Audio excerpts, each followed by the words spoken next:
அதிமுகவுடன் கூட்டணி வைத்தால் நன்றாக இருக்கும் என கூறிய பாஜக மாநில துணைத் தலைவர் நயினார் நாகேந்திரன் கருத்துக்கு முன்னாள் முதல்வர் எடப்பாடி பழனிசாமி பதிலடி கொடுத்துள்ளார்.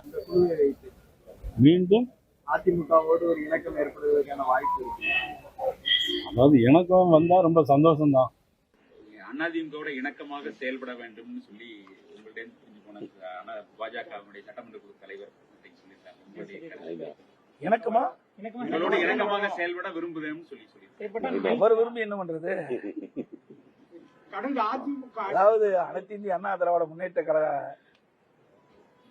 தலைமை விமர்சிப்பது எப்படி ஏற்றுக்கொள்ள முடியும்? மனசாட்சி உள்ள மனிதன் இவனும் ஏற்றுக்கொள்ள மாட்டான். தன்மானம் உள்ள கட்சி அனைத்து இந்திய அண்ணா திராவிட முன்னேற்ற கழகம். அதிகாரத்திற்கு எப்பொழுதும் நாங்கள் அடிமையாக இருந்ததே கிடையாது. அது அம்மா காலத்திலும் சரி, தலைவர் காலத்திலும் சரி. எங்களுக்கென்று ஒரு மரியாதை இருக்கின்றது, எங்களுக்கென்று தனி தத்துவம் இருக்கின்றது.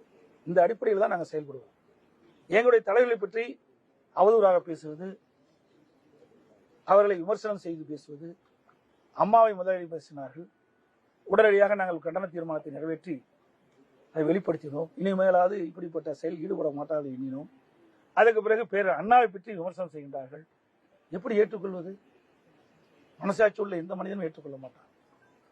ஆகவே எங்களை இழிவுபடுத்தி பேசுகிறவர்கள் ஒருபோதும் நாங்கள் அனுமதிக்க மாட்டோம். ஆகவேதான் நாங்கள் தனித்து நிற்கின்றோம். இன்றைக்கு நாடாளுமன்றத்திலே தனித்து நின்றோம்.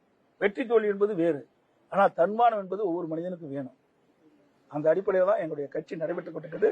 அப்படித்தான் எங்களுடைய தலைவர்கள் எங்களை வளர்த்திருக்கிறார்.